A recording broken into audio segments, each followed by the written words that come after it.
Hu Tao, the rerun banner is officially back. Just as of recording this, a little guide showcase video, show off my Hu Tao actually.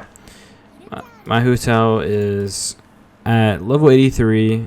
These are artifacts I'm running on her. I'll get to that in a second. I have a 90 staff of Homa. It's R1. I crowned her normal attack. I crowned her ult, and her E is at level 8, and I will eventually crown that as well. She is at C1. I do want to work for a C2 possibly on the banner, but as of right now, from the first time she was around, I only have her at C1 right now. And yeah, she's at level 83.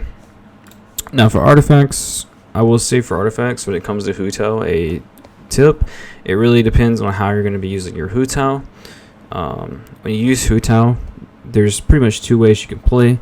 You can swap into Hu Tao, pop her E, and maybe do a few charge attacks and then pop her ult and use her as a burst DPS and mainly focus on her ult and basically nuking.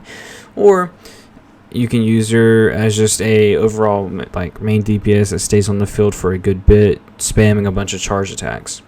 So the artifacts I'm using are more towards like a nuking burst DPS. That's why I'm using pyro damage bonus and extra burst with the Noblesse Oblige set, because this is more of a nuking type of build. But if you want a overall just stay on the field constant DPS with charge attacks and stuff, then I would suggest using a 4-piece Crimson Witch. But for the burst build, for the nuke build that I'm using, that I've always used on her, I use 2-piece Noblesse, 2-piece Crimson Witch. That's what I like to use. These are artifacts I'm using. They're not, I mean, even though she is like my main character, like my main DPS, like I'm a Hu Tao main, her artifacts could be a whole lot better.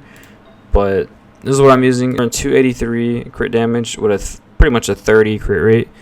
I know that's not a good balance, but to make up for that, I use Diona and Ganyu for the crit rate bonus from the elemental resonance. And I'm running Sing Cho. You could also run Mona, but the reason why you want to run Sing Cho is for his ultimate to do damage on charge attacks, like do vaporized damage constantly on charge attacks. Tartaglia, I've actually used Tartaglia a good bit with Hu Tao because he has really good synergy in a way. And I don't know if people really think about it this way, but he increases her normal attack, right? Well, I have her normal attack crowned, and with Tartaglia's passive talent, it goes up to level 11, and her charge attacks get up there in damage. It's actually pretty crazy. Plus, with Hu Tao, once her E runs out, she gives a crit rate bonus to other teammates. So that's when you can swap in the Tartaglia, and he gets a little crit rate bonus, and you can use him, and they have pretty good synergy. Amazing Pyro DPS. If you don't have her and you're looking for a really good DPS, especially Pyro, she is definitely worth picking up.